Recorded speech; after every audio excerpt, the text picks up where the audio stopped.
The day I came back from 5 days at the Kawartha Lakes, everything I owned was sitting on my driveway in the rain. Not thrown. Carried out and set down, which I learned is somehow worse, because it means somebody thought about it. 2 cardboard boxes with the flaps gone soft in the drizzle. 4 garbage bags, one split along the seam. And I still had both hands on the wheel when I saw it. Truck idling at the curb, telling myself it was the neighbor's stuff. Somebody moving out. Moving day gone sideways. But that was my tackle box sitting on top of the pile. I got out. The first thing I picked up was my CN rail conductor's jacket. 33 years on that railway. The Canadian national crest on the chest pocket had a boot print right across it, heel to toe. The thing that got me wasn't the boot print. It was the fact that somebody had gone into my closet, found that jacket hanging exactly where I'd left it the day I retired, and made a choice to put it in a bag. Then I found Dorsal's cross-stitch frame. Her mother had brought it from Vegreville, Alberta, before Doris was even born. The upright had snapped clean through and the half-finished piece was lying face down in a puddle on the concrete. Doris had been working on it the winter before she died. She never finished it. Whoever carried it out would have walked right past the shelf in the hallway where I'd kept it for 3 years. You couldn't miss it. I tried my key. It went in maybe a centimeter and stopped. I pulled it out and looked at it like I'd never seen a key before in my life. Same key I'd carried for 7 years. Same small nick in it from 2019. Different lock. The deadbolt had been changed, and somebody had taken the time to match the brushed nickel so it looked right from the street.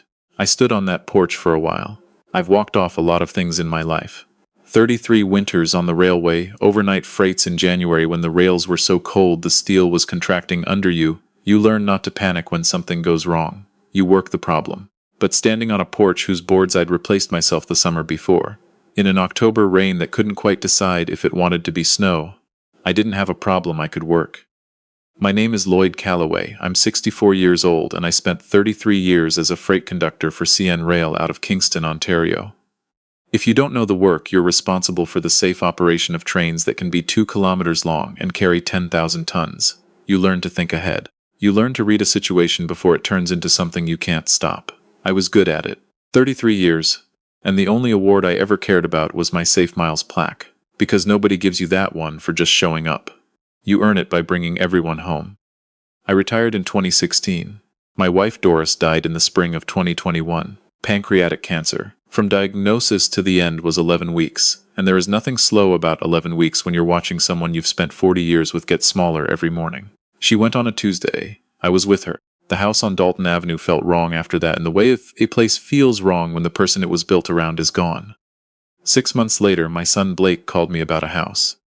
Blake is 38. He's the assistant service manager at a dealership on Princess Street, which is a steady job that he's good at, and which I have never once told him to his face that I was proud of him for. Write that down. It comes back. His wife is Stacy Brennan. She's 35 and she manages a property portfolio for a firm here in Kingston. She keeps color-coded binders. She's very organized. There's a certain kind of irony in that, and I'll get to it. Their daughter is Maisie. She's 8. 7 years ago, Blake and Stacy were renting and they wanted to buy, and they couldn't qualify. Blake had a repossession on his credit from when he was 26, and Stacy had student debt from university that she was still paying down. They were short on the stress test and short on the down payment, and the bank wasn't interested. So I did it. I qualified for the mortgage in my name. I made the down payment out of what Doris and I had put aside over 30 years of saving. The house on Dalton Avenue, 3-bedroom semi-detached brick, built in 1972, good bones, south-facing backyard. I moved in with them because that's what made it work structurally. Because a man moving into a house is different from a pure investment, and I wanted them to have the house. I paid the mortgage every month from my CN pension, plus the property tax and the utilities, and a new water heater and a section of fence that came down in the ice storm in 2020. And we never wrote down one single word of what any of it meant. No agreement, no letter, nothing in writing about who owned what or what happened when things changed. Because we were family, and family doesn't do paperwork. That's what I told myself. That's what I told Doris the week before we signed. She'd looked at me and said, "Lloyd, you really should get something on paper." I said we didn't need to. She gave me the look she gave me when she knew she was right and wasn't going to waste breath arguing about it. Hold on to that. That's the whole lessons, and I'm going to make you wait for it.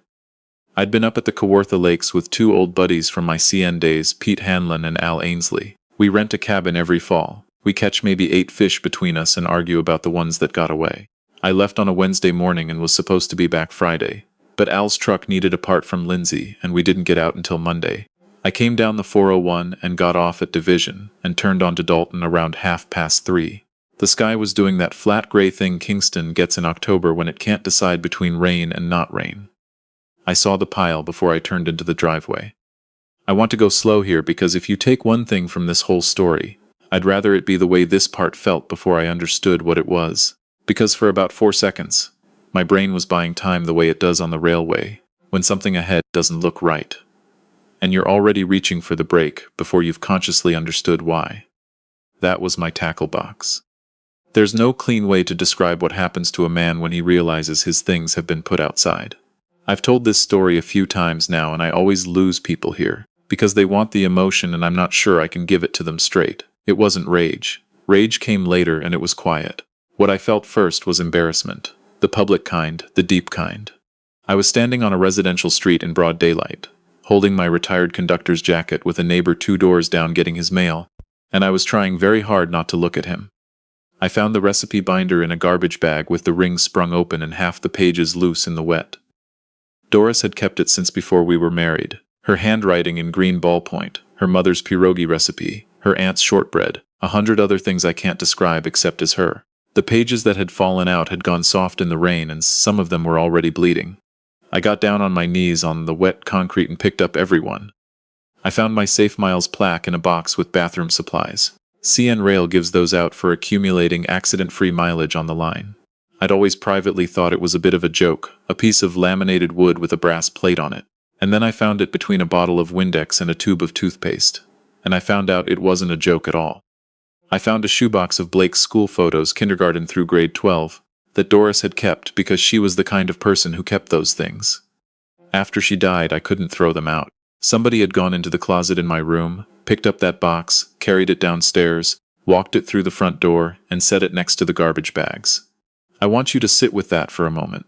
A person carries a box of their own school photographs out to the curb and does not know exactly what they're doing. That was the one that got me closest to doing something I couldn't take back. I crossed the street to Agnes Tully. Agnes is about 72. She's been on Dalton Avenue since the early 90s and she was the only person in the neighborhood who'd ever brought anything to the door when Doris was sick.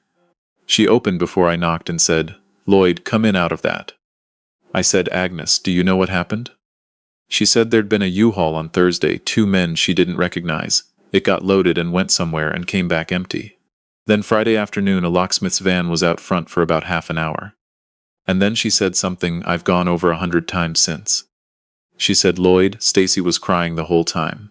She'd carry a box out, set it down, go back in. I could see her from here. She was crying the whole time." I said, "Then why was she doing it?" Agnes looked at me and said, "I don't know, sweetheart. I've been asking myself that." I got my camp chair out of the pile and set it up at the end of the driveway and I sat down. 4 o'clock. They weren't home yet. A man 2 houses over got out of his car, looked at me in the pile, and went inside. Nobody came over. I don't blame them. What do you say to an old man sitting in a camp chair next to his own garbage bags? There's an agreement we've all made in this country that other people's family business has a fence around it, and you don't step over it. But I'll tell you what 3.5 hours on your own driveway does to a man. It gives you time to go back through 7 years, looking for the exact moment you became furniture. I found about 30 of them. I'll give you one. Thanksgiving, 2 years back. Stacy's family came from Brampton, her mother and her sister and her brother-in-law, and there were 10 of us and 9 chairs at the table. I said I'd eat in the den. Nobody stopped me. Blake passed the stuffing, her mother took my seat, and I ate a plate of turkey in a recliner watching the Grey Cup pregame. I told myself I'd volunteered. I had volunteered, that's true. But I volunteered because I already knew nobody would stop me, and knowing the answer before you ask is exactly how you find out where you stand in a house. I ran that test about 30 times over 7 years and I got the same answer every time, and I threw out the data every time, because the alternative was sitting in a camp chair on a driveway someday adding it all up. Which is what I was doing. Their car pulled in at 8 o'clock. Headlights swept across me and the pile. Stacy got out of the driver's side and went straight to the back seat for grocery bags and walked past me like I was the mailbox. Blake got out of the passenger side. He looked older than 38. He stopped about 5 feet from me and stayed there. I said, "Somebody want to tell me what's going on here?" Stacy turned around with bags in both hands and said it. The way you say something you've been rehearsing in the car for 2 years.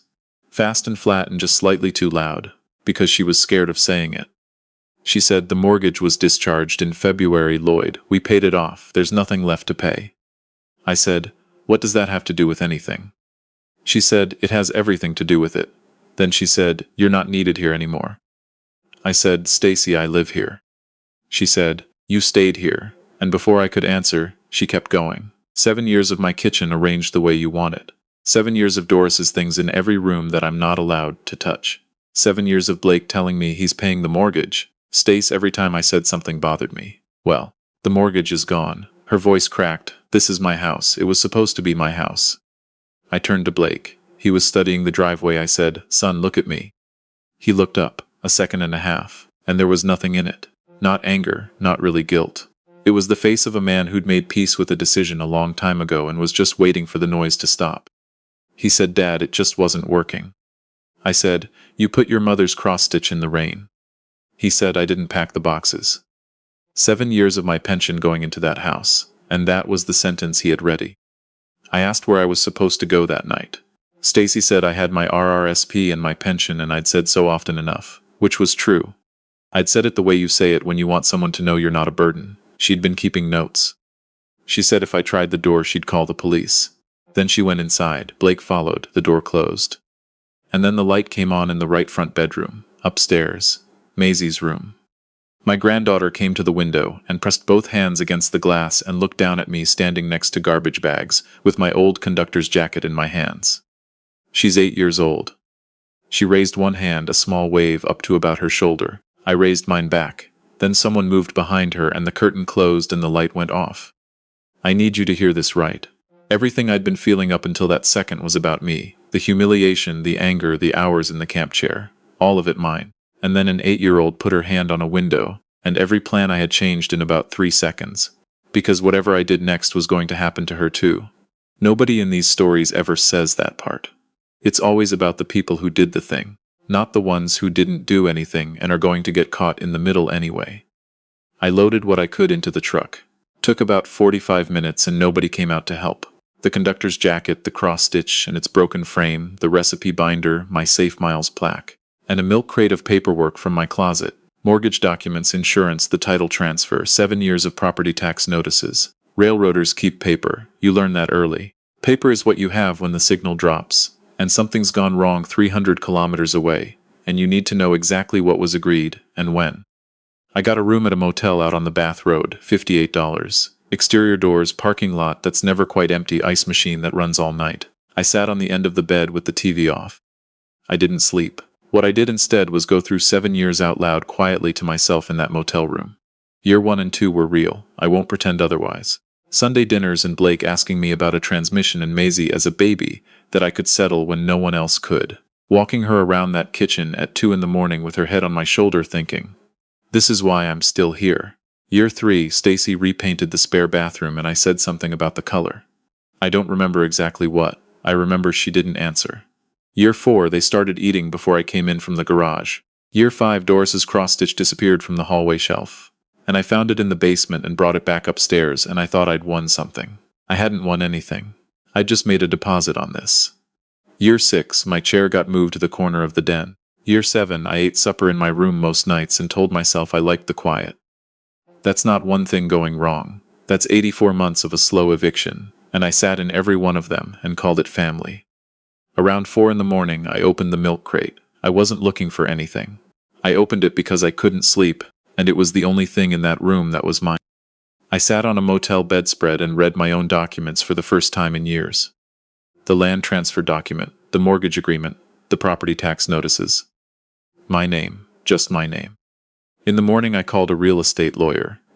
A woman named Janet Kowalski, downtown Kingston, office above a dry cleaner on Princess Street, been practicing since the 90s. She had an opening at 11. I put the milk crate on my passenger seat and drove. She had reading glasses on a chain, and she went through the crate page by page without rushing. About 12 minutes in, she took the glasses off. She said, Mr. Calloway, whose name is on title? I said mine, but the understanding was always that the house was theirs. She said, an understanding is not a transfer deed. You are the sole registered owner under the Ontario Land Titles Act. Your son and daughter-in-law do not appear on title. They may have paid off the mortgage, yes, that's possible. But paying off a mortgage does not transfer ownership. Title is yours until you execute a transfer deed. I have the current registry search right here. There is no transfer deed. There never was one. I said, but they live there. She said, living somewhere is not owning it. That's not a technicality, Mr. Calloway. That is the entire body of property law. Then she said the sentence I've thought about 1,000 times since. She said, they can't evict you. What they did was change the locks on a house that belongs to someone else. I want to describe what that felt like, honestly, because it wasn't triumph, it was vertigo. Because in about 5 seconds, every single one of the last 7 years turned over. I hadn't been living there on their goodwill, they'd been living there on mine. Every time Stacy sighed at me in that kitchen, every Sunday I volunteered to eat in the den, every time I tiptoed around my own house so I wouldn't be too much, I was the owner the whole time. I had been apologizing for 7 years for taking up space in my own house. Janet asked me what I wanted to do. I said, what's it worth? She said, that's not what I asked. Smart woman. But I wasn't ready for the real question yet, so we did the financial one first. Comparables put the Dalton Avenue house around $540,000. Needed a new furnace, driveway was cracking, but the bones were good. I said list it. She connected me that afternoon with a realtor named Keeley who works out of a brokerage near the waterfront, and who did not ask me one single question about my family situation, which I appreciated more than I can say. Photos on Thursday, on the market by Monday. I signed the listing agreement Friday afternoon. Then I got in my truck and drove north on the 15. I took the 7 west toward Perth and kept going. Stopped in Sharbot Lake for gas and a coffee, kept going. I ended up in Calabogie around dark, got a room at a fishing lodge off the lake. A woman named Dorothy ran it, about my age. Her husband had died in 2018. She gave me the cabin farthest from the road and didn't ask questions. I turned the phone off, that was Friday. The first 3 days I was no use to anyone. I'd walk down to the dock in the morning and I'd stand there and not fish. I'd just stand there. I lost about 4 kilograms that week because I kept forgetting to eat. I cried once on the 3rd night, 64 years old in a fishing lodge cabin in October. And it wasn't about the house. It was about a hand on a window. On the 4th day, Dorothy asked what had brought me out. I said I was between things. She said, family. I said, how did she know? She said, because you go to the dock every morning and you never bring your rod. I told her the whole thing on her porch that evening. When I finished, she was quiet for a moment. Then she said, do you want the house back? Or do you want them to understand what they did? I said, what's the difference? She said, about a decade of bitterness, Hon, and it goes in both directions. I have not forgotten that. On Wednesday I turned the phone back on. It took a full minute to load. Then it started, one after another, buzz after buzz. 46 missed calls. I listened to every voicemail in order from the beginning, which I don't recommend, but I'll tell you about it anyway. The first ones came Monday morning when the listing went live and a photographer showed up at the door. Blake, tight and confused. What was going on? Who were these people? Call him back. Stacy that afternoon controlled, measured. Whatever point I was trying to make, she said, we could talk about it. Blake again that evening, and the vocabulary had changed. You could hear it. He'd talked to someone. He said, Dad. The realtor told Stacy, you're the only name on title. Is that, Dad, is that how it is? Long pause with just breathing in it. Please call me. Stacy, Thursday. The control was gone. She said they had a showing Friday and she had Maisie and she didn't know where they were going. Please, just call her. Blake, Saturday morning. He said he'd driven out to Pete Hanlon's place and to Al's, and then he'd driven around Kingston for 2 hours looking for my truck. He said he'd even driven past the cemetery. And then, Sunday evening, 8:47, a voicemail from Stacy's number. It wasn't Stacy. A small voice said, Hi, Grandpa, it's me, Maisie. Mom said I could call you. Pause. The pause of a child trying to figure out what you say to a voicemail. There were people in the house today with a camera, Grandpa. Another pause. Are you mad at me? I played that voicemail 11 times in that cabin, looking at the lake. Are you mad at me? Because that's what children do. They look at the biggest disruption in the house, and they assume it belongs to them somehow. It's their fault.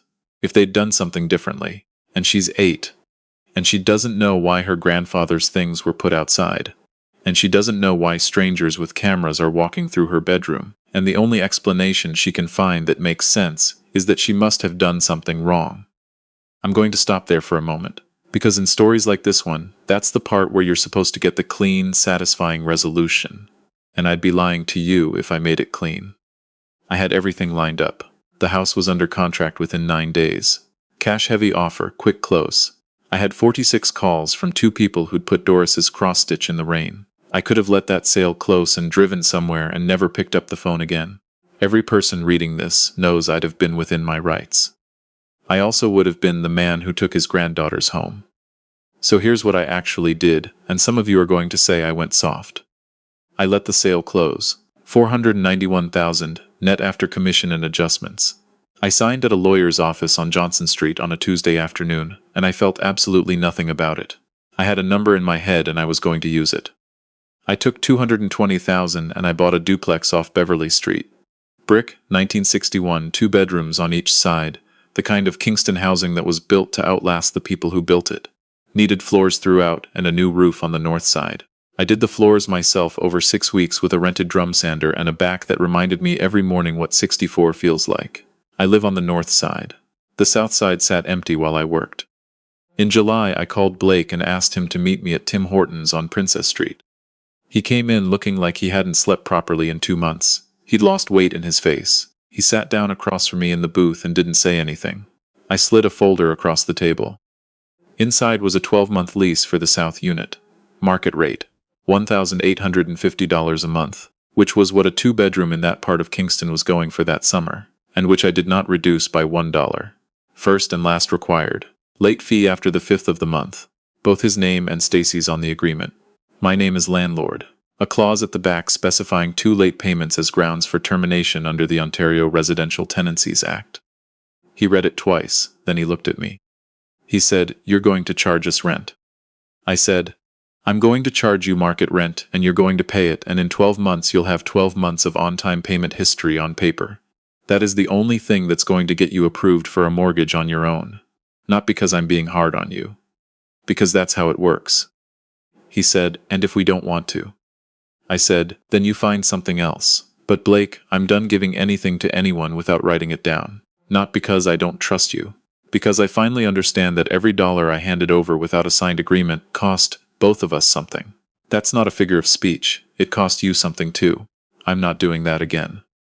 Then I put the second document on the table. A statement from an heiress BIP I'd opened in Maisie's name. $45,000 in it, plus the Canada Education Savings Grant on top of that. Subscriber on the account, Lloyd Calloway. Neither of her parents can access a cent of it until she uses it for school.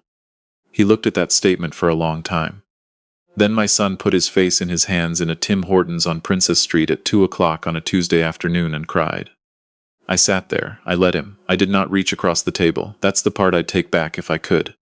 When he looked up, he said, "Why are you doing this?" I said, "Because she waved at me." He signed the lease. Now let me tell you how it actually went, because I'm not going to tidy this up for you. The first 4 months, Stacy didn't speak to me. She'd pull in, get Maisie out of the car, go inside. I'd be 12 feet away on my porch. She'd look straight through me. I understood it. From where she stood, I had taken her home. That was a fact, and no legal argument changes how it feels to sleep in a place where the man you resented now owns the walls you're living between. They paid on time, both months. Then December, they were 6 days late. I charged the late fee $50 as written. Blake came over and he was angry and I said it was in the lease. He said I was unbelievable. I said it was in the lease. He went home. They were never late again. In February, the kitchen drain backed up at midnight and I could hear Stacy through the wall. I went over in my housecoat with my tools and I was under that sink for 40 minutes.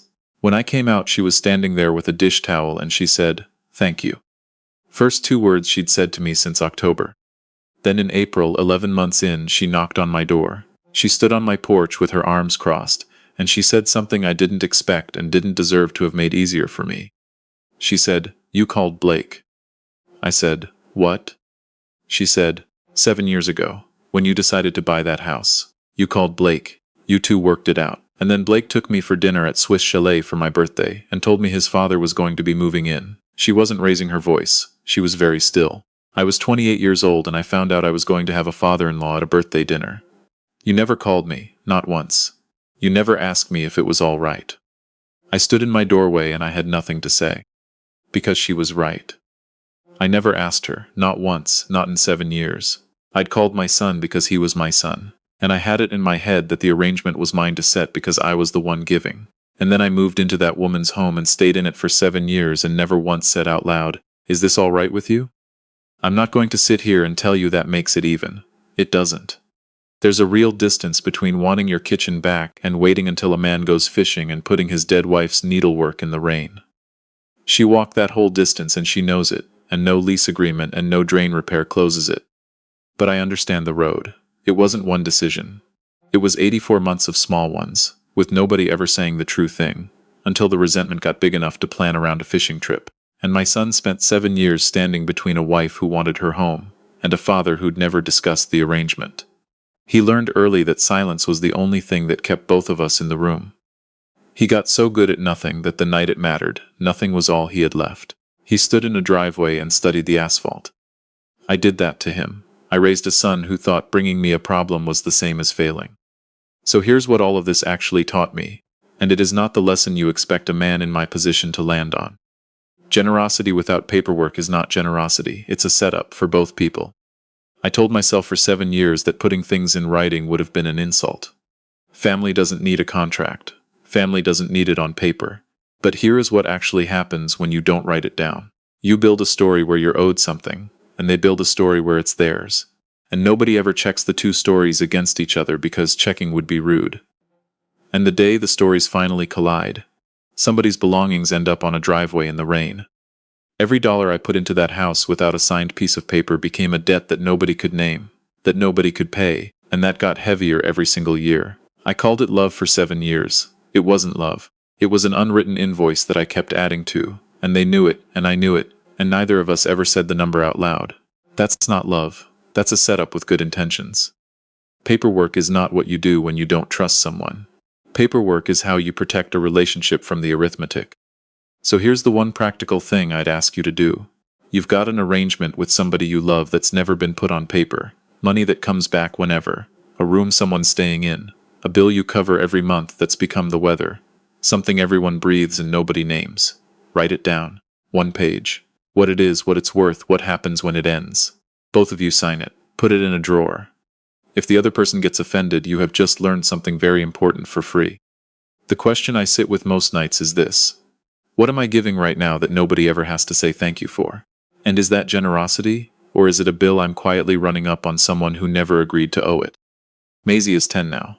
She comes over Wednesdays after school and every second Saturday, and she's decided she wants to understand how trains work. Last month I showed her a track diagram and explained how a CN freight gets from Winnipeg to Halifax without stopping at every signal. She looked at it for a long time and said, "Grandpa, how do you keep track of all of it?" I said, "You write it down." Doris's cross-stitch is on my wall. The frame is still cracked. I thought about fixing it and decided I wanted to see the crack. This is a fictional story inspired by real emotional experiences. Any resemblance to actual people or events is coincidental.